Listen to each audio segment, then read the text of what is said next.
Elite spine and pain management centre operation లేకుండా మోకాళ్ళు వెన్నునొప్పికి శాశ్వత పరిష్కారం. నమస్తే. గత కొన్ని సంవత్సరాల నుంచి మీరు నడుము నొప్పి, మోకాల నొప్పితో బాధపడుతున్నారా? ఎన్నెన్నో హాస్పిటల్స్ తిరిగి రకరకాల మందులు వాడి విసిగిపోయారా? అయితే మీకు చక్కటి పరిష్కారాన్ని అందిస్తుంది elite spine and pain management centre. వీళ్ళ దగ్గర వచ్చేసి ఒక చిన్న ఇంజెక్షన్ తోటి మీకున్న నొప్పులన్నిటి కూడా మాయం చేస్తాం, ఎటువంటి సర్జరీ కూడా అవసరం లేకుండా అని చెప్తూ ఉన్నారు. దీనికి సంబంధించి మాట్లాడడానికి మనతో పాటు ఉన్నారు elite spine and pain management centre నుంచి interventional pain physician and director and clinical head doctor Mohan Erva గారు. వారితో మాట్లాడుతాం. నమస్తే మోహన్ ఎర్వా గారు. సార్, ఈ మోకాల నొప్పులు అన్నవి ఈ మధ్యకాలంలో సర్వసాధారణమైపోయాయి. వయసుతో సంబంధం లేకుండా యుక్త వయసు నుంచి కూడా మోకాల నొప్పులు వచ్చేస్తూ ఉన్నాయి. దానికి రీజన్ ఏంటంటారు? దీనికి చాలా కారణాలు ఉన్నాయండి. మోకాళ్ళ నొప్పులు అనేది ఇప్పుడు సంబంధించినంత వరకు ఇది ప్రధానమైనటువంటి సమస్య. సో ముఖ్యంగా మనము ఈ మోకాళ్ళ నొప్పులు ఏజ్తో సంబంధం లేకుండా యువతలో కూడా చాలా కామన్గా చూస్తున్నాం.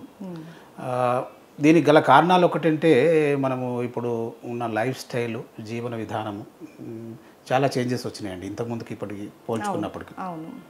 ముఖ్యంగా అంటే ఈ జంక్ ఫుడ్ తినడం వల్ల కానీ, లేకపోతే ఈ అధిక బరువు అనేది ముఖ్యమైన సమస్య. ఎందుకంటే ఏజ్తో సంబంధం లేకుండా ఇప్పుడు 25-30 సంవత్సరాల వయసులో ఉన్న యువతను చూసినట్టయితే ముఖ్యంగా 90% of the people they are not maintaining ideal weight maintain చేయట్లేదండి.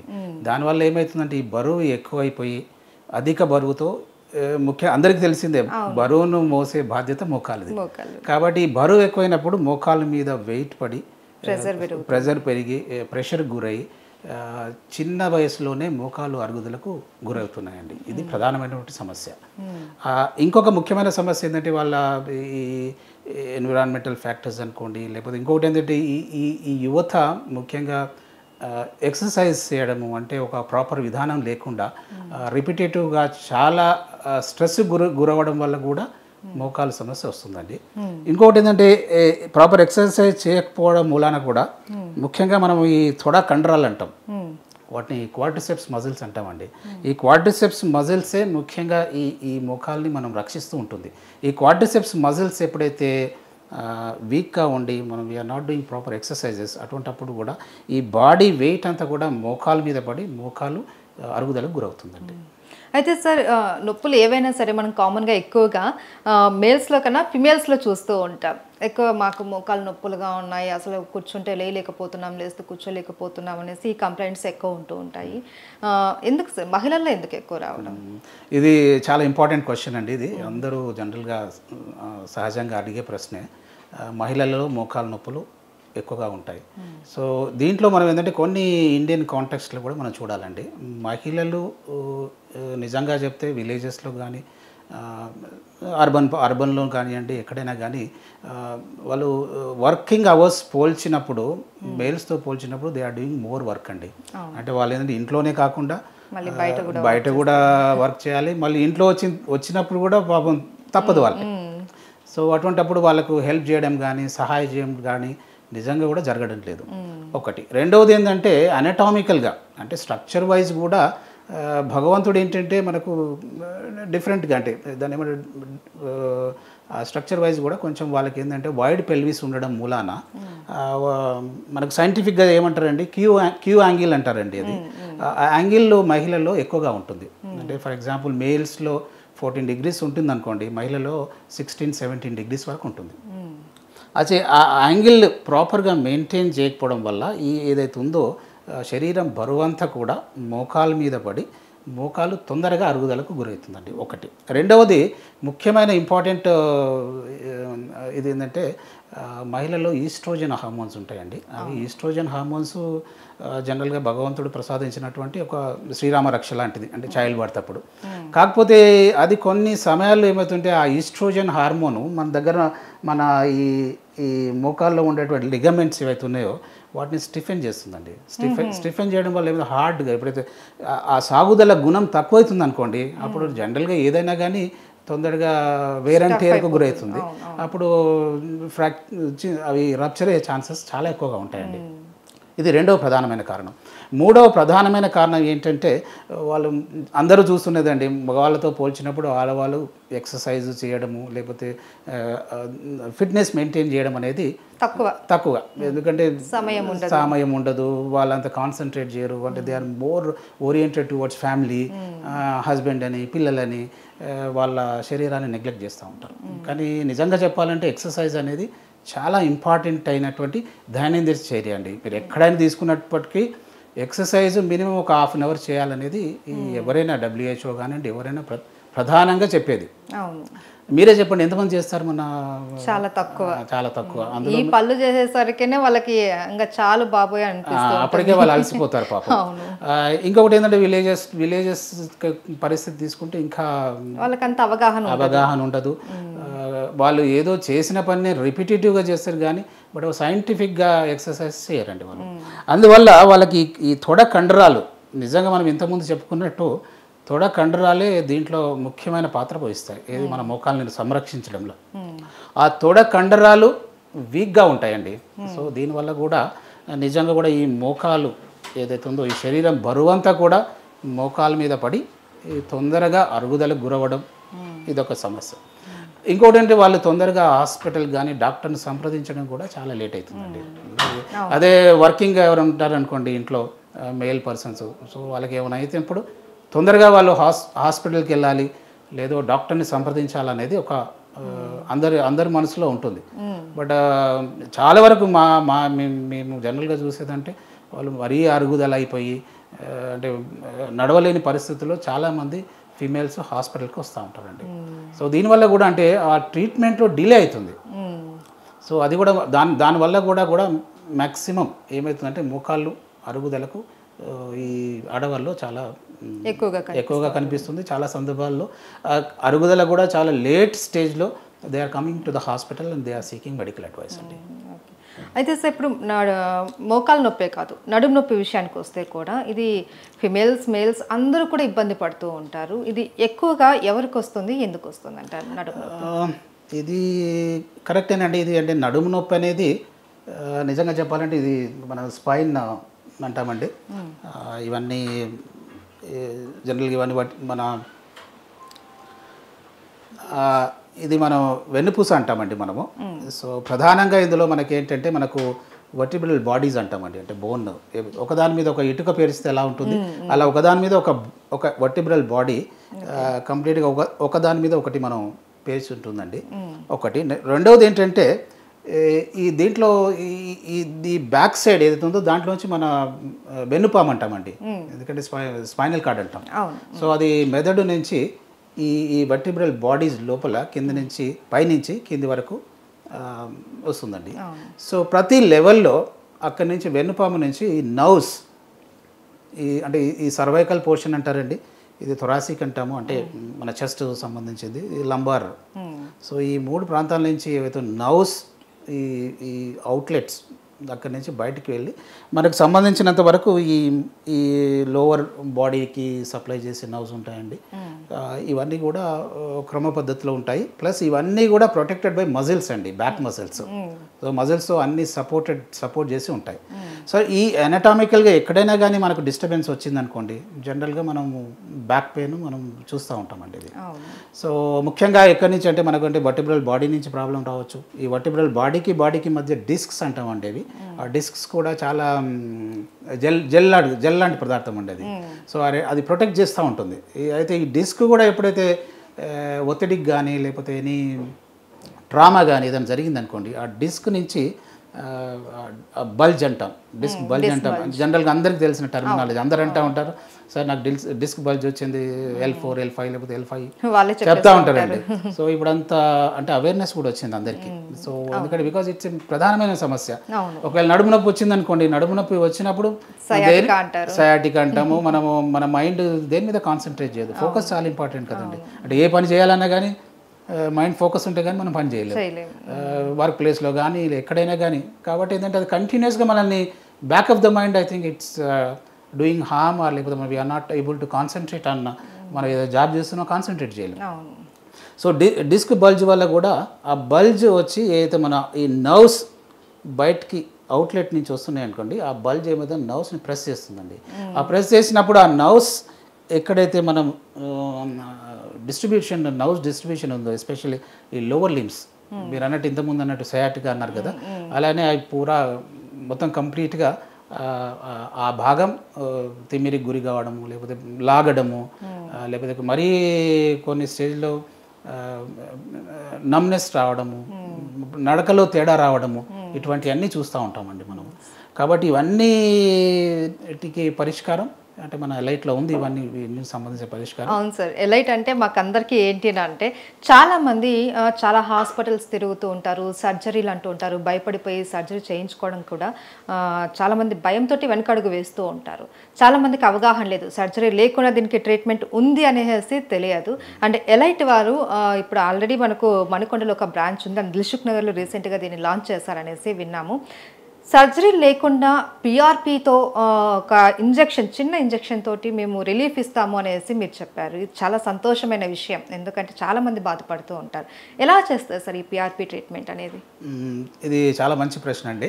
అంటే ప్రతి ఒక్కరూ అంటే ఆలోచించాల్సింది ఇప్పుడున్న పరిస్థితుల్లో, అంటే చాలా ఈజీగా అంటే సులభతరంగా ఏదైనా ప్రొసీజర్ చేస్తే అది ఒకటి. రెండవది ఏంటంటే అది అందరికీ అందుబాటులో కూడా ఉండాలండి, అంటే కాస్ట్ ఎఫెక్టివ్ ఉండాలి రెండవది. మూడవది హాస్పిటలైజేషన్ కూడా చాలా వరకు అందరూ హాస్పిటల్ అంటేనే భయపడతారు. అందులో ఆపరేషన్ అంటే నిజంగా భయపడతారు. ఎవరైనా మీరైనా మీ ప్లేస్లో మేమున్నా కానీ భయపడతాం. అండ్ ఈ మధ్య కాలంలో సర్జరీ అవసరం లేకపోయినా చేస్తున్న వాళ్ళ కేసెస్ కూడా ఎక్కువ ఉన్నాయి. ఈ కారణంతో కూడా చాలా మంది హాస్పిటల్కి వెళ్ళడానికే భయపడుతూ ఉంటారు. సరే, అది డిఫరెంట్ రీజన్ అనుకోండి, బట్ నిజంగా అవసరం ఉంటే తప్పించి సర్జరీకి వెళ్ళాలండి. సర్జరీ డెఫినెట్గా అవసరమే. కొన్ని సమయాల్లో సర్జరీ అనేది లైఫ్ సేవింగ్ అండి. For example you take neurosurgical procedure, నిజంగా కూడా మెదడులో బ్లీడింగ్ ఉందనుకోండి, డెఫినెట్లీ తప్పదు. కాకపోతే ఇటువంటి పెయిన్కి సంబంధించి మోకాలకు సంబంధించినంత వరకు దీంట్లో కూడా మోకాలకు సంబంధించిన గ్రేడ్స్ ఉన్నాయండి. అంటే దాన్ని పేషెంట్ని మేము ఎగ్జామిన్ చేసిన తర్వాత పేషెంట్కి ఏ టెస్ట్లు అవసరమో అవి చేసి నిర్ధారణ చేస్తామండి. సో బేసికల్గా ఇందులో మనం పేషెంట్ వస్తే క్లినికల్ ఎగ్జామినేషన్ చేస్తామండి. దాని తర్వాత అంటే రేంజ్ ఆఫ్ మూమెంట్స్ అంటాం మనం, నీకు సంబంధించినంత వరకు ఆ మూమెంట్స్ ఎలా ఉన్నాయి, ఏంటి, ఏమైనా రిస్ట్రిక్ట్ అయ్యాయా, అవి తెలుసుకున్న తర్వాత టెస్టులు చేపిస్తామండి. టెస్టులు అంటే ఎక్స్రే లాంటివి చేస్తాం డెఫినెట్గా. ఎక్స్రేలో మనకు ఆ జాయింట్ క్యావిటీ, మోకాలు తీసుకున్నప్పుడు ముఖ్యంగా ఇదండి, ఇది తుంటి ఎముక అండి, ఇది పైన, ఈ కిందిది ఈ బోను. కాబట్టి ఈ రెండు మధ్యన ఏదైతే ఉందో ఇది మనం ఈ బ్లూయిష్ ఉంది కదండి, ఇది కార్టిలేజ్ అంటాం మనం. సో మెయిన్ మోకాల నొప్పిలో ప్రధానంగా మనం చూసేదంటే ఈ కార్టిలేజ్ అరగడం. సరే, ఈ కార్టిలేజ్ అరగడం అనేది ముఖ్యంగా ఏజ్ ఒక 50 years పైబడిన వాళ్ళు స్లోగా ఇది స్టార్ట్ అవుతుందండి. అంటే ఇది అనేది ఒక డిసీజ్ కాదు, ముఖ్యంగా ఏజ్తో వచ్చే మార్పు. సో ఏజ్తో వచ్చే మార్పు కూడా మనల్ని ఇబ్బంది పడుతుంది డెఫినెట్గా. కాబట్టి దానికి తగిన పరిష్కారాలు, సమస్యలు ఏవైతే ఉన్నాయో మనం సాల్వ్ చేసుకోవాల్సిన బాధ్యత మన మీద ఉంటుంది. సో ఈ కార్టిలేజ్ ఏదైతే ఉందో అది అరగడం వల్ల ఆ జాయింట్ క్యావిటీ నేరో అయిపోతుందండి. అటువంటిప్పుడు ఏమవుతుందంటే ఈ తుంటి ఎముక ప్లస్ దీన్ని ఏదైతే ఉందో కింద ఎముక, దీన్ని టిబియా అంటాం మన ఇంగ్లీష్లో, దీన్ని ఫీమర్ అంటాం. ఈ రెండు ఏమవుతుందంటే ఈ కార్టిలేజ్ అరగడంతో ముఖ్యంగా మనకి ఏంటంటే ఒక బోన్ మీద ఇంకొక బోన్ అండి, అంటే మధ్యన దాని ఏమంటే మనకు గుజ్జు అరగడం వల్ల మధ్యన ఈ ఫ్రిక్షన్ వస్తుంది మనకి, అంటే రాపిడి. అంటే ఒక బోన్ మీద ఒక బోన్ చేస్తే ఎలా ఉంటుందండి, అందులో ఇంకా ల్యూబ్రికెంట్ ఎఫెక్ట్ ఉండదు. సో అది చాలా ఇంపార్టెంట్. అటువంటప్పుడు పేషెంట్ నడవడంలో ఇబ్బంది ఉంటుందండి. అంటే దినచర్య అంటే ప్రతి వాళ్ళు చేసే పనిలో వాళ్ళు చాలా ఇబ్బందులు ఎదుర్కొంటారు. కాబట్టి ఈ సమస్యకి మన దగ్గర ఏంటండి, మన ఎక్స్రేని బట్టి మనం గ్రేడ్స్ చూస్తామండి. మనము ఎన్ని గ్రేడ్స్ ఉంటాయి సార్? గ్రేడ్స్ మనము పేషెంట్ కండిషన్ అవుతుంది ఎక్స్రే దాన్ని బట్టి అండి. గ్రేడ్స్ 1 నుంచి 4 వరకు మనము చెప్పొచ్చండి. జనరల్గా రెండు గ్రేడ్ 1లో జనరల్గా పేషెంట్కి ఏం పెద్ద సిమ్టమ్స్ ఉండవండి, పేషెంట్ మామూలుగానే ఉంటాడు. బట్ గ్రేడ్ 2 and 3లో మాత్రం కొంచెం సిమ్టమ్స్ స్టార్ట్ అవుతాయండి, వాళ్ళకి పెయిన్ స్టార్ట్ అవుతుంది. బట్ గ్రేడ్ 4లో మాత్రం వాళ్ళు నడవడం కూడా కష్టమవుతుందండి, ఎందుకంటే బోన్ ఆన్ బోన్ ఉండడంతో ర్యాపిడ్ ఆ ఫ్రిక్షన్తో I think they cannot able to walk properly. So అటువంటప్పుడు మనము ముఖ్యంగా మన ఎలైట్లో గ్రేడ్ 2 and గ్రేడ్ 3 వరకు అండి మనం ఈ పిఆర్పి, మీరు ఇంతకుముందు మనం డిస్కస్ చేసినట్టు ఆ పిఆర్పి విధానం ద్వారా చిన్న ఇంజెక్షన్తో నీలో పిఆర్పి ఏదైతే ప్లేట్లెట్ రిచ్ ప్లాస్మా అంటాం దాన్ని మనం ఇంజెక్ట్ చేయడం వల్ల ఏదైతే అరిగిన గుజ్జు ఏదైతే ఉందో దాన్ని మళ్ళీ స్టిమ్యులేట్ చేస్తుందండి ఇది. సో ప్లేట్లెట్లు ముఖ్యంగా ప్లేట్లెట్స్ మన బాడీ నుంచే తీస్తామండి. అవి ఒక 10 ml డ్రా చేస్తాము, పిఆర్పిని డ్రా చేసి మా దగ్గర మెషిన్స్ ఉంటాయండి, మెషిన్స్లో పెట్టి స్పిన్ చేస్తాం మనము. ఒక 15 minutes స్పిన్ చేసినప్పుడు ఏమవుతుందంటే అందరికీ తెలిసిన విషయమే, బ్లడ్లో తెల్ల రక్త కణాలు, ఎర్ర రక్త కణాలు, తర్వాత ప్లేట్లెట్స్ ఉంటాయి. ఒక మనం ఆ స్పిన్ చేసినప్పుడు దాంట్లో సెడిమెంట్ అవుతాయండి, స్ప్రెడ్ పడి కింది భాగాలు మనకి ప్లేట్లెట్ అనేవి మనకు డిపాజిట్ అవుతాయి. ఆ ప్లేట్లెట్స్ దాన్ని మళ్ళీ మనం డ్రా చేసి ఇంతకుముందు మనం అనుకున్నట్టుగా ఒక చిన్న ఇంజెక్షన్ ద్వారా మనం నీళ్ళకి ఇంజెక్ట్ చేస్తామండి. అటువంటిప్పుడు ఈ ప్లేట్లెట్ అందరికీ తెలిసి అందరూ ఇక్కడ ఆలోచించాల్సింది, అందరి మనసులో ఉన్న ప్రశ్న ఏంటంటే ఈ ప్లేట్లెట్స్ ఏం చేస్తాయి. సో ప్లేట్లెట్స్ మెయిన్ ఏంటంటే ఏదైతే అరిగిన కార్టిలేజ్ని ఈ ప్లేట్లెట్స్ స్టిమ్యులేట్ చేస్తాయండి. దీనివల్ల రెండు అంటే, ఒకటి మనకున్న మెయిన్ ముఖ్యమైనది పెయిన్, ఆ పెయిన్ని తక్కువ చేసే గుణం ఒకటి ప్లేట్లెట్స్కి ఉంది. రెండవది ప్లేట్లెట్స్ ఏంటంటే గ్రోత్ ఫ్యాక్టర్స్, ఆ ప్లేట్లెట్స్ గ్రోత్ ఫ్యాక్టర్స్ ఉంటాయండి. ఈ మధ్యన గ్రోత్ ఫ్యాక్టర్స్ కాంప్లెక్స్ అని కూడా ఇస్తున్నాం మేము. ఇవన్నీ అరిగినటువంటి ఏదైతే జాయింట్ కార్టిలేజ్ ఏదైతే ఉందో దాన్ని మళ్ళీ స్టిమ్యులేట్ చేస్తుందండి. So over a period of time slowly it will take on. So that ఏంటంటే దీని నుంచి వాళ్ళు గ్రేడ్ 2 or 3 ఉన్న వాళ్ళు గ్రేడ్ 4లో వెళ్ళకుండా ముఖ్యంగా మనం దీన్ని కొంతవరకు డెఫినెట్లీ మనం ఆపొచ్చండి. దీని ద్వారా పేషెంట్స్కి నిజంగా కూడా చాలా బెనిఫిట్స్ ఉంటాయి. ఓకే సార్, మీరు చెప్పారు కదా స్టార్టింగ్లో మనం దీన్ని డయాగ్నోస్ చేయకపోతే చాలా సివియర్ స్టేజ్కి వెళ్ళిపోతుంది, 3rd grade 4th gradeకి వెళ్తుంది అనేసి అన్నారు. ఒకవేళ వీళ్ళు నెగ్లెక్ట్ చేసి డయాగ్నోస్ చేయడం లేట్ అయిన తర్వాత 3rd or 4th gradeలోకి వస్తే పిఆర్పి ట్రీట్మెంట్ అనేది ఎంతవరకు యూజ్ అవుతుంది అంటారు? ఇది చాలా మంచి ప్రశ్న అండి, ఇది ఆలోచించాల్సిన క్వశ్చన్. గ్రేడ్ 2 and 3లో డెఫినెట్గా చాలా స్టడీస్ ఉన్నాయండి. పిఆర్పి ఇవ్వడం ద్వారా డెఫినెట్గా మనం నెక్స్ట్ స్టేజ్కి పోకుండా మనం జాగ్రత్తలు తీసుకోవచ్చు. దాంతోపాటు కొన్ని సింపుల్ ఎక్సర్సైజెస్ తర్వాత ప్రికాషన్స్ తీసుకుంటే డెఫినెట్లీ మనం స్టేజ్ 4 పోకుండా అట్లీస్ట్ దాన్ని మాత్రం కొంతవరకు మనం నివారించవచ్చండి. బట్ నిజంగా గ్రేడ్ 4 అనేది మా దగ్గరకు వచ్చినా కానీ మేము అంటే, ఎందుకంటే గ్రేడ్ 4 అనేది మొత్తం కంప్లీట్ అరుగుదలండి. అంటే లోపల ఏదైతే గుజ్జు అయితే ఉందో కార్టిలేజ్ అంటాం కదా మనం, అది కంప్లీట్గా అరిగిపోయి జాయింట్ క్యావిటీలో అసలు స్పేస్ ఉండదండి. అటువంటిప్పుడు ఏంటంటే ఈ బోన్ ఆన్ బోన్ అంటే ఒక బోన్ మీద ఒక బోన్ పెట్టి రాపిడ్ చేస్తే ఎలా ఉంటుంది. సో అటువంటి కండిషన్లో నిజంగా కూడా ప్లేట్లెట్ పిఆర్పి లాంటివి ఇవ్వడం వల్ల నిజంగా కూడా అంత ఉపయోగం లేదండి. కాకపోతే ఒక్కటి నిజంగా కూడా కొన్ని ఏదైనా కారణాల వల్ల నిజంగా they are not going for surgery. Different reasons ఉండొచ్చండి. ఒకటి ఏజ్ ఫ్యాక్టర్ ఉండొచ్చు. నెంబర్ 2 ఆరు పేషెంట్కి భయం కూడా ఉండొచ్చు కొన్ని సమయాల్లో. ఆరు కొంచెం ఫైనాన్షియల్ ఇష్యూస్ కూడా ఉండొచ్చు. ఆరు మెడికల్ రీజన్స్ ఉండొచ్చు. ఎందుకంటే హార్ట్ ప్రాబ్లమ్స్ కానీ, లేకపోతే అన్కంట్రోల్ డయాబెటీస్ కానీ, లేకపోతే థైరాయిడ్ కానీ, ఇటువంటివి ఉన్నప్పుడు ఒకటి ఇటువంటి ఆస్టియోఆర్థరైటిస్, అదే మనం ఇంతకుముందు మాట్లాడుకున్నట్టు ఈ మోకాల నొప్పులు జనరల్గా అయితే 50 years తర్వాతనే స్టార్ట్ అవుతుందండి. మనం అటువంటిప్పుడు అంటే ఏజ్తో పాటు ఇలాంటి సమస్యలు ఉన్నప్పుడు నిజంగా కూడా ఆపరేషన్స్కి కొన్ని సమయాల్లో వాళ్ళు అనుకూలంగా కూడా ఉండకపోవచ్చు. They are not fit for surgical procedures.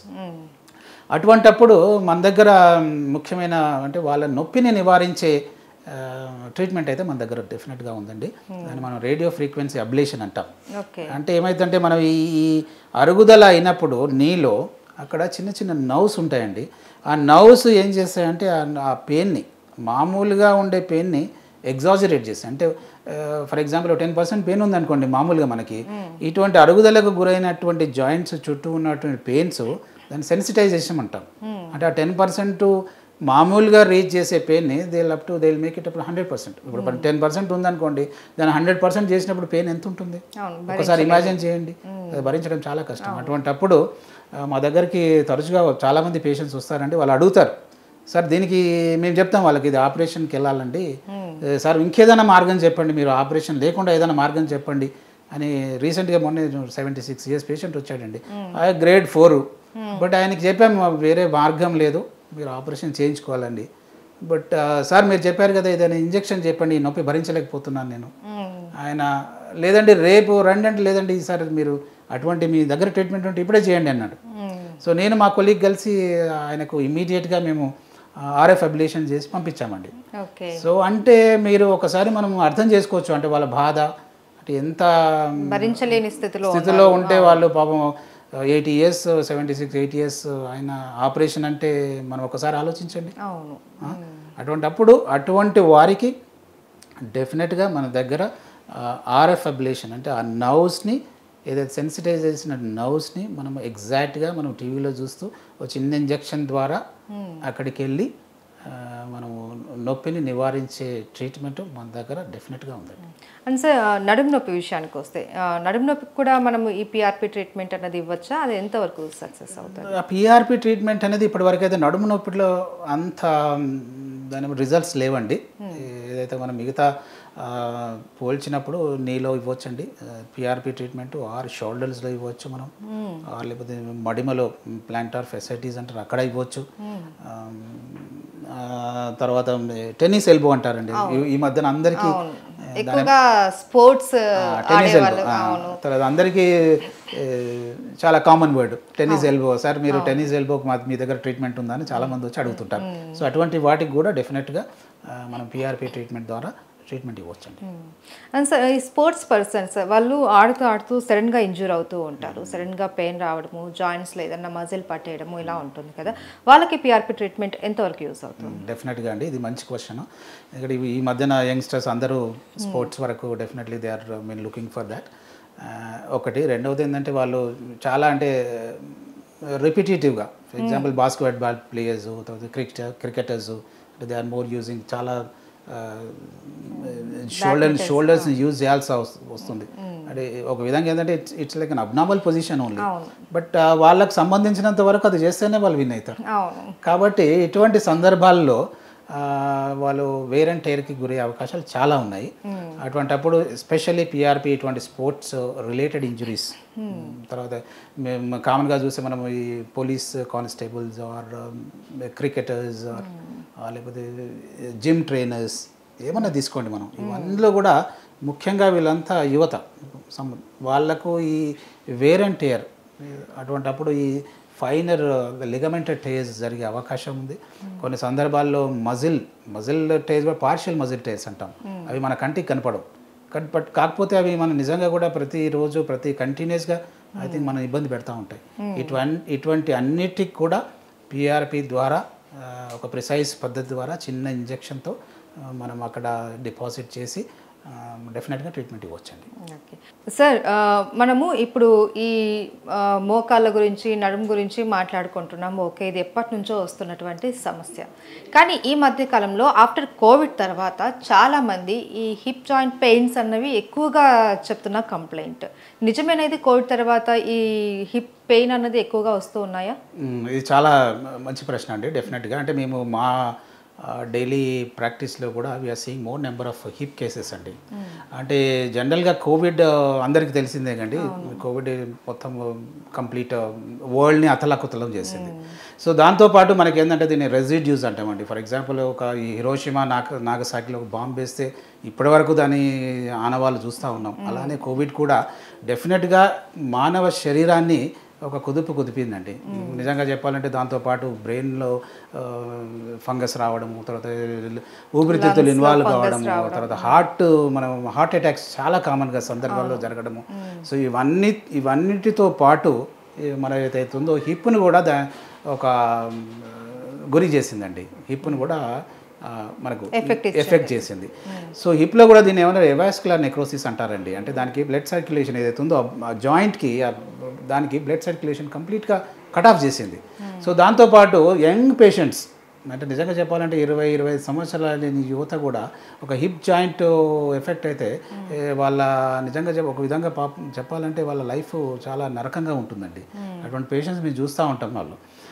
వాళ్ళలో కూడా ఇప్పుడు నిజంగా కూడా ఇటువంటి వాళ్ళకి మనం పిఆర్పి పద్ధతి ద్వారా డెఫినెట్గా వాళ్ళకు ఉపశమనం పొందే ఈ ట్రీట్మెంట్ ఇవ్వచ్చండి. ఇప్పటికి కూడా మేము అలాంటి ట్రీట్మెంట్ చేస్తున్నామండి లైక్.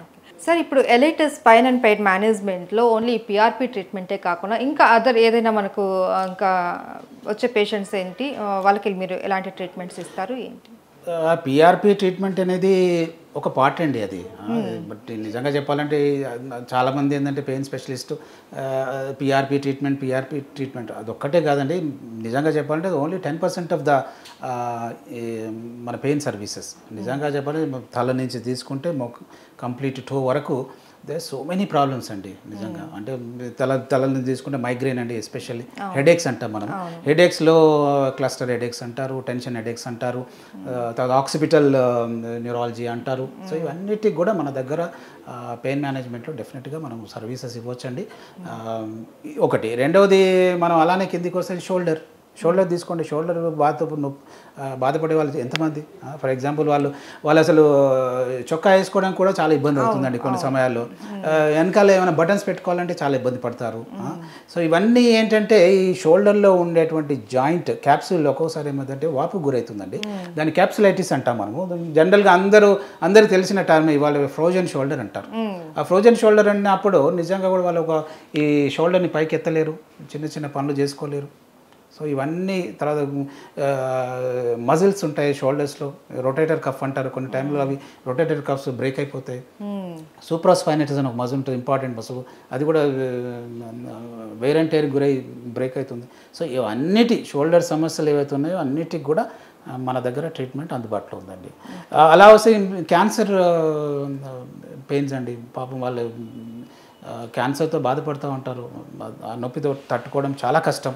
అటువంటి వాటికి కూడా మనము బ్లాక్స్ అంటే పర్టికులర్ బ్లాక్స్ ఇచ్చి ప్యాంక్రియాటిక్ క్యాన్సర్ కానివ్వండి, లేకపోతే యూరేటరీ క్యాన్సర్ కానీ, ఏదైనా ఇంట్రాఅబ్డామినల్ క్యాన్సర్, ఎనీ క్యాన్సర్. సో అటువంటివన్నిటికి కూడా మన దగ్గర డెఫినెట్గా మనం ఇంజెక్షన్స్ ఇస్తూ వాళ్ళకు ఉపశమనం ఇవ్వచ్చండి. అంటే వాళ్ళకు కూడా దట్ ఈస్ కాల్డ్, అంటే వాళ్ళు కూడా అంటే వాళ్ళ చివరి రోజుల్లో I think we can do help so that వాళ్ళు కూడా ప్రశాంతంగా వాళ్ళు ఐ థింక్ ప్రశాంతంగా ఉండొచ్చు. కొంచెం వాళ్ళకు ఉన్న ఫ్యామిలీ మెంబర్స్ కూడా దే కెన్ ఫీల్ దట్ అరే we are doing some best to our relatives or our people అన్న ఒక ఇంటెన్షన్ డెఫినెట్గా ఈ పెయిన్ మేనేజ్మెంట్ ద్వారా మనం ఇవ్వచ్చండి. అలా కిందికోసం మన మోకాలు నొప్పులు అండి, సరే దాని గురించి మాట్లాడుకున్నాం ఆల్రెడీ. మడుమ నొప్పులు, ప్లాంటార్ ఫెసైటీసు, తర్వాత బర్గర్స్ డిజీజు, ఇవన్నీ కూడా అంటే చాలా ఉన్నాయండి. నిజంగా చెప్పాలంటే పెయిన్ మేనేజ్మెంట్లో మనము హెడ్ టు టో వరకు మనము ప్రతి అంటే మానవ శరీరమే I think bones, nerves, tendons, బర్సా వీటితో ఇట్స్ లైక్ ఏ భగవంతుడు ఒక విధంగా డిజైన్ చేశాడు, అవునా కదా? కాబట్టి ఎక్కడి నుంచైనా కానీ పెయిన్ అనేది జనరేట్ కావచ్చండి. Those are called pain generators.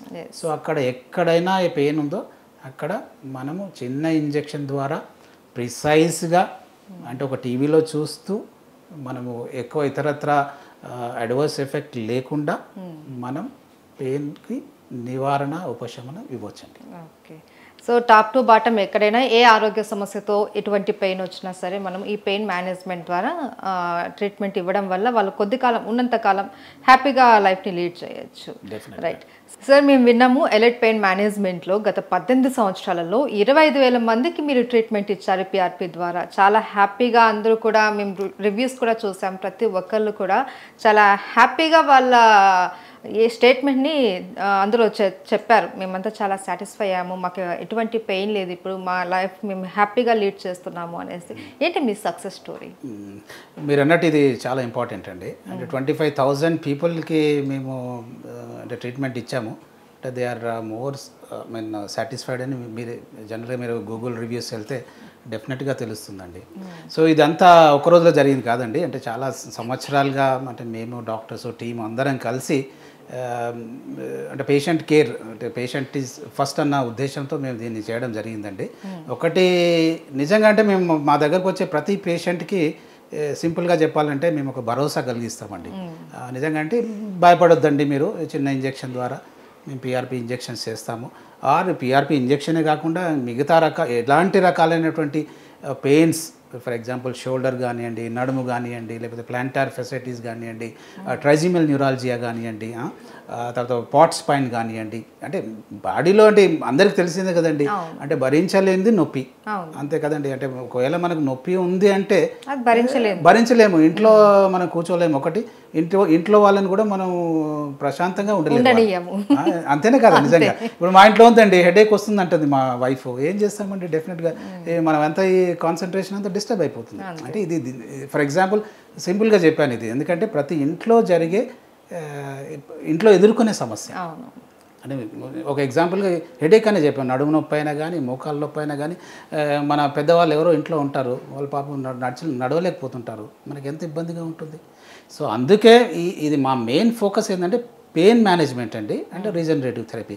అంటే ఈ అందరికీ ఒక సొల్యూషన్ ఇవ్వాలి అన్న ఇంటెన్షన్తో చాలా సంవత్సరాలుగా మేమందరము టీము, డాక్టర్స్ అందరం కలిసి చేయడం వల్ల ఇప్పటి వరకు 25,000 హ్యాపీ పేషెంట్స్, 25,000 పైనే హ్యాపీ పేషెంట్స్ని మేము వాళ్ళకి సర్వీసెస్ ఇవ్వగలం. అంటే ఒకటి చిన్న ఎక్కువ భయపడొద్దని చెప్పడం, ఒక చిన్న ఇంజెక్షన్ ద్వారానే, అంటే పెద్ద ఆపరేషన్స్ లేవు, వీటన్నిటిని మనం ఆపరేషన్ ప్రొసీజర్స్ అంటామండి. అంటే మార్నింగ్ వస్తారు, ఒక హాఫ్ అన్ అవర్ ఉంటారు, దాని తర్వాత ప్రొసీజర్ అయిపోతుంది, ఒక అర్ధగంట అబ్జర్వేషన్లో పెడతాము, అండ్ మామూలుగా వాళ్ళని ఇంటికి పంపిస్తాం. దీంట్లో మీరు అర్థం చేసుకోవచ్చు అసలు, అంటే ఎంత ఈజీగా సింపుల్గా చేస్తాం. అంటే పద్ధతులు, టెక్నిక్స్ అలాంటివి అండి. నిజంగా చెప్పాలంటే ఇందులో గ్రేట్నెస్ ఏం లేదు, టెక్నిక్స్ పద్ధతులు అలాంటివి అవలంబిస్తున్నాం మేము. వాళ్ళే వెళ్ళి వాళ్ళకు చెప్పుకోవడము, లేకపోతే సరౌండింగ్ పీపుల్కి చెప్పుకోవడము, they are talking about us in communities. So దానివల్ల మాకు మౌత్ టు మౌత్ పబ్లిసిటీ వల్ల మేము ఈ నెంబర్ని మనం అచీవ్ చేయగలిగామండి. ఇన్ కమింగ్ డేస్లో డెఫినెట్లీ, అండ్ వీఆర్ ఇన్ ఇంతకుముందుకి ఇప్పటికీ we are starting our branches. So that definitely we are in a near future we are going to give better services, and this number I think we hope will go into 1 million people andi. Yes sir, PRP annaru ikkada chuste manaki idi x-ray machine laga undi enti sir? Correct అడిగారండి. ఇది x ray machine చాలా important అండి. అంటే PRP చేయాలంటే పేషెంట్కి నీకు సంబంధించిన ప్రాబ్లాన్ని మనం డయాగ్నోస్ చేయాలి కదండి. సో ఎక్స్రే చేయడం ద్వారా పేషెంట్ యొక్క గ్రేడ్, మనం ఇంతకుముందు మాట్లాడుకున్నట్టు అది గ్రేడ్ 2 3 4 అనేది నిర్ధారణ చేసుకోవచ్చండి. సో మన దగ్గర పేషెంట్ అడ్మిట్ అయినప్పుడు కొంచెం క్లినికల్ ఎగ్జామినేషన్ చేసిన తర్వాత డెఫినెట్గా నెక్స్ట్ సింపుల్గా, ఈజీగా, కాస్ట్ ఎఫెక్టివ్గా ఉండేది ఎక్స్రే. కాబట్టి ఎక్స్రే చేసి దాని తర్వాత స్టేజ్ని నిర్ధారించి దాన్ని బట్టి పిఆర్పికి మేము ప్రిపరేషన్స్ రెడీ చేస్తామండి. ఓకే, సో ఫస్ట్ ఏదైనా సరే గ్రేడ్ ఏంటి అన్నది తెలుసుకొని తర్వాత పిఆర్పి ట్రీట్మెంట్ ప్రొసీజర్ అన్నది వీళ్ళు స్టార్ట్ చేస్తారు. అందులో ఫస్ట్ వచ్చేసి ఎక్స్రే తర్వాత సార్, ఎక్స్రే తర్వాత పేషెంట్ని మనం పైకి గ్రేడ్ ఏంటి అన్నది తెలుస్తుంది. నిర్ధారణ అయిన తర్వాత పేషెంట్ని మనం ఆపరేషన్ థియేటర్కి, అంటే దగ్గరలో ఉన్న రూమ్కి షిఫ్ట్ చేసి, ఎందుకంటే ఈ ప్రొసీజర్స్ అన్నీ మనం ఆపరేషన్ థియేటర్లో చేస్తామండి. దీన్ని ఆపరేషన్స్ అనము, జనరల్గా ప్రొసీజర్స్ అంటాం మనము. కాబట్టి ఆపరేషన్కు దగ్గరలో ఉన్న రూమ్లో మేము షిఫ్ట్ చేసి అక్కడ పేషెంట్కి కొంచెం కంఫర్టబుల్ అయిన తర్వాత అక్కడ మీ పేషెంట్ నుంచి ఒక 10 ml బ్లడ్ డ్రా చేస్తామండి. డ్రా చేసిన దాని నుండే ఇంతకుముందు డిస్కస్ చేసినట్టుగా ప్లేట్లెట్ రిచ్ ప్లాస్మా, సర్జరీ అనే కాదు, ఏంటి అంటే కొంతమంది ఈ చిన్న చిన్న ప్రొసీజర్స్ కి కూడా భయపడిపోతూ ఉంటారు కదా. సో వాళ్ళకి మీరు కౌన్సిలింగ్ లాంటిది ఏదైనా ఇస్తూ ఉంటారా? డెఫినెట్గా అండి. అంటే ఇందులో ముఖ్యంగా ట్రీట్మెంట్ కంటే కూడా ముఖ్యమైన స్టెప్ ఏంటంటే కౌన్సిలింగ్, తర్వాత పేషెంట్కి అష్యూరెన్స్. ఇప్పుడు ప్రతి ఒక్కరికి ఏంటండి, end of the day they want some, మరి పర్లేదు, భయం లేదండి, చిన్న ఇంజెక్షను, ఇది అందరం. So that makes patient comfortable. So అందరికి కూడా కొంచెం ఈజీగా మనం ప్రొసీజర్ చేయడానికి వీలవుతుంది. సో నిజంగా చెప్పాలంటే అది మీరు అన్నట్టుగా చాలా ఇంపార్టెంట్ ఇదండి, కౌన్సిలింగ్ అనేది చాలా ఇంపార్టెంట్. అది మేము పైన చేస్తామండి. ఓకే సార్, వెళ్దామా సార్? సార్, పిఆర్పిలో ఫస్ట్ ఎక్స్రే అన్నారు, ఎక్స్రే తర్వాత మళ్ళీ ఇక్కడికి తీసుకొచ్చారు, ఇక్కడ ఏం చేస్తారు సార్ పేషెంట్? జనరల్గా ఇంతకుముందు చెప్పినట్టు ఎక్స్రే చేస్తామండి. ఎక్స్రేలో మనం అనుకున్నట్టుగా జాయింట్ అంటే ఏ స్టేజ్లో ఉందని నిర్ధారణ జరుగుతుంది. సో అటువంటిప్పుడు మనం నిజంగా సెకండ్ కానీ థర్డ్ స్టేజ్లో ఉందనుకోండి, అప్పుడు మనము పేషెంట్కి చెప్దామండి, పిఆర్పి వల్ల మీకు డెఫినెట్గా బెనిఫిట్ ఉంటుందండి. అటువంటిప్పుడు ఆ పేషెంట్ని జనరల్ ఈ రూమ్లో ఇక్కడ తీసుకొస్తామండి మేము. కొంచెం కంఫర్టబుల్గా వాళ్ళకి కొంచెం అష్యూరెన్స్ ఇవ్వడము. సో వాళ్ళు కంఫర్టబుల్ అయిన తర్వాత ఒక 10 ml బ్లడ్ మేము డ్రా చేస్తాము. డ్రా చేసి దాంట్లోంచి ప్లేట్లెట్స్ మేము వేరు చేస్తామండి. సో ఆ ప్లేట్లెట్స్ని లోపల థియేటర్లో, ఆపరేషన్ థియేటర్లో వెళ్ళి పేషెంట్ నీలో చిన్న ఇంజెక్షన్ ద్వారా మనం ఇంతకుముందు డిస్కస్ చేసినట్టు ఇంజెక్ట్ చేస్తామండి. సో ఈజ్ మిస్టర్ మహేష్, మా టీమ్మేట్ అండి, మా colleague. Is also very experienced. And ఏం చేస్తారు సార్ మహేష్ గారు? మహేష్ గారు కూడా డెఫినెట్లీ ఈజ్ అ కన్సల్టెంట్ అండి పెయిన్ దీంట్లో. సో మీరంతా గ్రూప్ అండి, ఎలైట్ మేనేజ్మెంట్. Okay, right. అయితే సార్ ఇప్పుడు ఇక్కడ తీసుకొని వచ్చిన తర్వాత బ్లడ్ కలెక్ట్ చేసేసి వాళ్ళకి కౌన్సిలింగ్ ఇస్తారు. ఈ ప్రొసీజర్ ఏంటి, ఎంత సింపుల్గా ఉంటుంది, దీని బెనిఫిట్స్ ఏంటి అన్నట్టు చెప్తారనమాట. సో బ్లడ్ కలెక్ట్ చేసిన తర్వాత నెక్స్ట్ డైరెక్ట్ ఇంకా థియేటర్లోకేనా, ఆపరేషన్ థియేటర్? ఓకే సార్, మరి అటు చూద్దామా ఏమేమి ఎక్విప్మెంట్ ఉన్నాయి ఏంటి అన్నది? తప్పకుండా. రైట్ సార్, మనం అక్కడ బ్లడ్ కలెక్ట్ చేసుకున్న తర్వాత పేషెంట్కి కొద్దిగా కౌన్సిలింగ్ ఇచ్చిన తర్వాత ఆపరేషన్ థియేటర్లోకి అయితే ఎంటర్ అయ్యాము. ఇక్కడ మనకు ఎంటర్ అవ్వగానే ఒక ఎక్విప్మెంట్ కనపడింది. ఏంటి సార్ ఇది, దేనికి యూజ్ చేస్తారు? ఇది నిజంగా మీరు మంచిగా స్పాట్ చేశారండి. ఇది చాలా ఇంపార్టెంట్ ఎక్విప్మెంట్ అండి, ఎస్పెషల్లీ ఫర్ పెయిన్ ఫిజిషియన్స్. ఎందుకంటే ఇది ఫ్లోరోస్కోపీ అంటారు జనరల్గా, అంటే నడిచే ఎక్స్రే లాంటిది. అర్థమైందా? సింపుల్గా అంటే మనం ఎక్స్రే మెషిన్ ఆపరేషన్ థియేటర్ కంప్లీట్గా తీసుకుపోలేమండి. ఇది ఏంటంటే we can just move in to the theatre so that మనం పేషెంట్కి ఎక్కడంటే అక్కడ ఏ పార్ట్లోనైనా, ఫర్ ఎగ్జాంపుల్ మనం సర్వైకల్ అనుకోండి, నెక్ సంబంధించిన ఎక్స్రేస్ టీవీలో చూడడము, ఆరు నడుముకు సంబంధించిన ముఖ్యంగా అంటే నడుము నొప్పి, ఆరు సర్వైకల్ పెయిన్స్ కానీ ఇటువంటి ఆరు క్యాన్సర్ రిలేటెడ్, మనం ఇంతకుముందు అనుకున్నట్టు క్యాన్సర్ పేషెంట్స్కి కూడా ఇంజెక్షన్స్, చిన్న సూది ద్వారా ఏదో ఇంజెక్షన్స్ ఇస్తామని మనం మాట్లాడుకున్నాము. దీంట్లో చూస్తూ ఎగ్జాక్ట్గా ఆ పాయింట్కి మనం రీచ్ అవ్వడం అనేది జరుగుతుందండి. This is very important instrument and equipment for us అండి. ఓకే, సో నడిచే ఎక్స్రే అని అందుకే అన్నారు మీరు. రైట్, ఇది అయిపోయిన తర్వాత సార్ నెక్స్ట్ మనం operation theatre. Okay sir, finally operation థియేటర్లోకి వచ్చేసాము. ఒక పేషెంట్ కూడా ఉన్నారు మనకి. అయితే ఇక్కడ ఎక్విప్మెంట్ మెయిన్, ఇక్కడే పిఆర్పి మొత్తం ఇంత జరుగుతుంది కదా, మరి మనకి ఎదురుగా దానికి సంబంధించిన ఎక్విప్మెంట్ కూడా ఉంది. ఫస్ట్ దాని గురించి ఎక్స్ప్లెయిన్ చేసిన తర్వాత ట్రీట్మెంట్ పద్ధతి ఏంటి అనేది మాకు చెప్తారా? అవునండి, అంటే అక్కడ మనం ఇంతకుముందు అనుకున్నట్టుగా కౌన్సిలింగ్ చేసిన తర్వాత పేషెంట్ని మనం ఆపరేషన్ థియేటర్కి షిఫ్ట్ చేస్తామండి అష్యూరెన్స్ తర్వాత. ఈ ఆపరేషన్ థియేటర్ అనగానే అందరూ సహజంగా అనుకుని చాలా భయపడిపోతారండి. కానీ మన దగ్గర చాలా సింపుల్ ఇంజెక్షన్స్తోనే మనము ప్రొసీజర్స్ చేస్తాము. అది చాలా ఇంపార్టెంట్. ఇది పేషెంట్ షిఫ్ట్ చేసామండి. డాక్టర్ మహేష్, మా కొలీగ్, ఈ will explain about what are the equipments నిజంగా మా ఆపరేషన్ థియేటర్లో దీనికి సంబంధించి వాడుతున్నాము చెప్తారండి. Okay sir. సో మనకి పేషెంట్ బ్లడ్ శాంపిల్ కలెక్ట్ చేసిన తర్వాత మనకి ఇది పిఆర్పి మెషిన్ అండి. ఇది స్పెషల్గా ఓన్లీ పిఆర్పి తయారు చేయడం కోసం మాత్రమే దీన్ని వాడతాం మనం. సో పేషెంట్ బ్లడ్ తీసుకున్న తర్వాత కౌంటర్ బ్యాలెన్స్ ట్యూబ్ ఇలా పెట్టుకొని బ్లడ్ని దీంట్లో పెట్టి మనము మెషిన్ ఆన్ చేసిన తర్వాత it will make PRP with in 10 minutes for us. దీంట్లోంచి పిఆర్పి తీసిన తర్వాత మనము అల్ట్రాసౌండ్ మెషిన్, ఇది అడ్వాన్స్డ్ అల్ట్రాసౌండ్ మెషిన్. దీని ద్వారా మనం ఎక్కడ కండరంలో చిరుగుంది, ఎక్కడ అరుగుదల ఉంది, ఎక్కడ మనకి పేషెంట్కి నొప్పి స్టార్ట్ అవుతుంది, ఎక్కడైనా నరంలో ఇబ్బంది ఏమైనా ఉందా అనేది ఈ అల్ట్రాసౌండ్ మెషిన్ ద్వారా మనం చూసుకొని టార్గెటెడ్ ఏరియాలో దీంట్లోంచి ప్రిపేర్ చేసిన మన పిఆర్పిని అక్కడ టార్గెటెడ్ ఏరియాలో ఇంజెక్ట్ చేయడం అనేది జరుగుతుంది. సో ఇందాక అన్నట్టుగా మనకి సార్ చెప్పినట్టు గ్రేడ్ 4 పేషెంట్స్కి పిఆర్పి అంతవరకు వర్క్ చేస్తుందా చేయదా అనే డౌట్ ఉన్నప్పుడు సార్ అన్నారు మనం రేడియో ఫ్రీక్వెన్సీ అబ్లేషన్ ద్వారా మనం పేషెంట్కి నొప్పిని తగ్గించవచ్చు, నరాల్ని బ్లాక్ చేయొచ్చు అని చెప్పారు. ఇది మన దగ్గర ఉన్న advanced radio frequency ablation machine. దీని ద్వారా ఏంటంటే టెంపరేచర్ అనేది జనరేట్ చేయడం జరుగుతుంది. దీని టెంపరేచర్ జనరేట్ చేయడం వల్ల నర్వ్ ఎక్కడైతే నీ జాయింట్లో కానీ, స్పైన్లో కానీ, షోల్డర్లో కానీ, హిప్లో కానీ ఎక్కడైనా సరే నరం కంప్రెషన్ అవుతున్న చోటికి వెళ్ళి మనం దీన్ని కనెక్ట్ చేసి టెంపరేచర్ని జనరేట్ చేస్తాం. అలా టెంపరేచర్ని జనరేట్ చేయడం ద్వారా పేషెంట్కి నర్వ్ అనేది బ్లాక్ అవటం వల్ల దీని ద్వారా నొప్పి నుంచి ఉపశమనం అనేది కలుగుతుంది. సో మన దగ్గర advanced radio frequency ablation, ultrasound machine, PRP machine ఇలాంటి అన్నిటి ద్వారా నొప్పి నుంచి ఉపశమనం కలిగించవచ్చు మనం. సార్ మహేష్ గారు ఎంచక్క ఎక్విప్మెంట్ ఏంటి, అవి ఎట్లా పనిచేస్తాయి అనేది మాకు క్లియర్గా వివరించారు. అయితే ఇప్పుడు మనం ఏం చేస్తున్నాం సార్? మనం ఇంతకుముందు అనుకున్నట్టుగా అల్ట్రాసౌండ్ స్కానింగ్ అండి. జనరల్గా ఈ స్కాన్ ద్వారా మనము క్లియర్గా ఐడెంటిఫై చేస్తాం మనం ఎక్కడ ఇంజెక్షన్ ఇవ్వాలనేది. మనం ఇంతకుముందు అనుకున్నట్టుగా చిన్న సూది ద్వారా అల్ట్రాసౌండ్లో చూస్తూ నీలోకి మనం ఈ పిఆర్పిని ఇంజెక్ట్ చేస్తామండి. దీని ద్వారా పేషెంట్కి ఏ విధమైన నొప్పి కానీ ఉండదు అండ్ ఎలాంటి సైడ్ ఎఫెక్ట్స్ కూడా లేవండి. ఇది ప్రిసైజ్గా మనం చేసే ఇంపార్టెంట్ ట్రీట్మెంట్ అండి. ఓకే, సో అల్ట్రాసౌండ్ అయిపోయిన తర్వాత ఈ పిఆర్పి ప్రొసీజర్ అందులో పెట్టిన అవి ప్లేట్లెట్స్ అవన్నీ కూడా డివైడ్ అయిన తర్వాత దాన్ని మీరు ఇక్కడ ఇంజెక్ట్ చేస్తారు. అవునండి. Right, okay.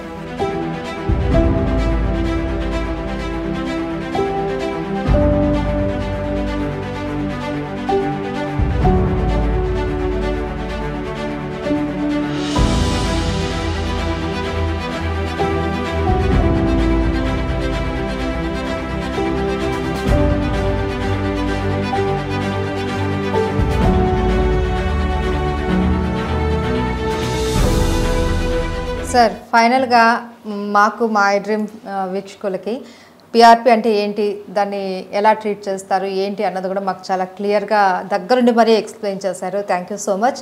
అయితే నాకు కొన్ని డౌట్స్ ఉన్నాయి సార్. ఈ పిఆర్పి బెనిఫిట్స్ ఏంటి? పిఆర్పి బెనిఫిట్స్ మనం ఇంతకుముందు డిస్కస్ చేసినట్టండి. ఏదైనా ప్రొసీజర్ చాలా సింపుల్గా చేయడం అనేది ప్రతి ఒక్కరు ప్రయత్నం చేస్తూ ఉంటారు. ముఖ్యంగా ఏంటంటే ఇది కాస్ట్ ఎఫెక్టివ్ అండి. సర్జరీతో పోల్చుకున్నప్పుడు దాంట్లో 1/4 మీరు ఇమాజిన్ చేసుకోండి మనకి ఎంత బెనిఫిట్ అవుతుందో. నెంబర్ 2, ఎలాంటి మెడికల్ ఇష్యూస్ ఉన్నా కూడా ఈ పిఆర్పి ట్రీట్మెంట్ చేసుకోవచ్చండి. తర్వాత ఏజ్తో సంబంధం లేదు. ఫర్ ఎగ్జాంపుల్ 70, 80, 90 ఇయర్స్ అటువంటి పేషెంట్స్ కూడా మేము చేస్తూ ఉన్నాం. ఇంకొకటి ముఖ్యంగా మనం ఇక్కడ ఆలోచించాల్సింది ఏంటంటే డే కేర్ ప్రొసీజర్ అండి. సింపుల్గా మార్నింగ్ వస్తారు, మన దగ్గర అడ్మిట్ అవుతారు, విల్ గివ్ అష్యూరెన్స్. మీకు ఇంతకుముందు చెప్పినట్టుగా బ్లడ్ శాంపుల్ డ్రా చేస్తాము. ఆయనదే బ్లడ్, ఓన్ బ్లడ్ డ్రా చేసి మా మహేష్ మా కొలీగ్ చెప్పినట్టుగా ఆ పిఆర్పి మెషిన్లో పెట్టి స్పిన్ చేసి ప్లేట్లెట్స్ వేట్ చేస్తామండి. వేర్ చేసిన తర్వాత ఎగ్జాక్ట్గా ప్రిసైజ్గా మీకు ఇంతకుముందు చూపించినట్టుగా అల్ట్రాసౌండ్ మెషిన్లో చూస్తూ డైరెక్ట్గా ఇంజెక్ట్ చేయడం వల్ల ఎలాంటి సైడ్ ఎఫెక్ట్స్ లేవండి. ముఖ్యంగా ఇక్కడ ఆలోచించాల్సింది ఓన్ బ్లడ్ తీసి మనం దాన్ని ప్లేట్లెట్స్ వేట్ చేస్తున్నాం. ఎటువంటి కెమికల్స్ మనం దానికి యాడ్ చేయట్లేదు. దాన్ని డైరెక్ట్గా ప్రిసైజ్గా ఒక చిన్న సూది ద్వారా మనం నీకు ఇంజెక్ట్ చేస్తున్నామండి. సో ఈ ప్రక్రియ ద్వారా డెఫినెట్గా అందరికీ ఉపయోగం ఉంది. ప్రతి ఒక్కరూ ఇలాంటి ఫెసిలిటీస్ సేవల్ని మా ఎలైట్లో ఎప్పుడైనా, ఎందుకంటే మా సిబ్బంది మా డాక్టర్స్ ప్రతిరోజు 9 గంటల నుంచి 7 గంటల వరకు విత్ ఇన్ ద ప్రిమిసెస్లో ఉంటామండి. Will take care about the patients.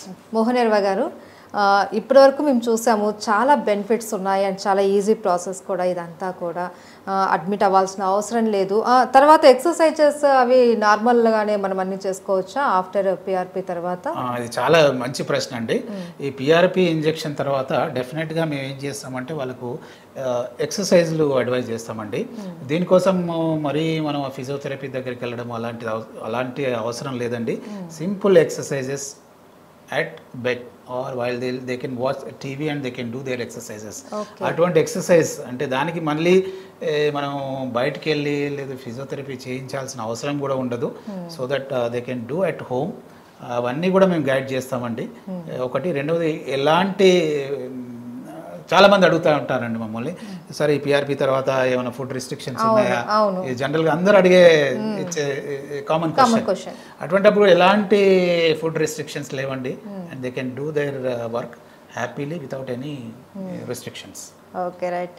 So చాలా క్లియర్గా మాకు ఎక్స్ప్లెయిన్ చేశారు. ఎలైట్ స్పైన్ అండ్ పెయిన్ మేనేజ్మెంట్లో ఈ నొప్పితో బాధపడుతున్న వాళ్ళకి ఒక అద్భుతమైన ట్రీట్మెంట్ అనేది మనకు అందుబాటులో ఉంది. Thank you so much sir. Thank you Mahesh గారు.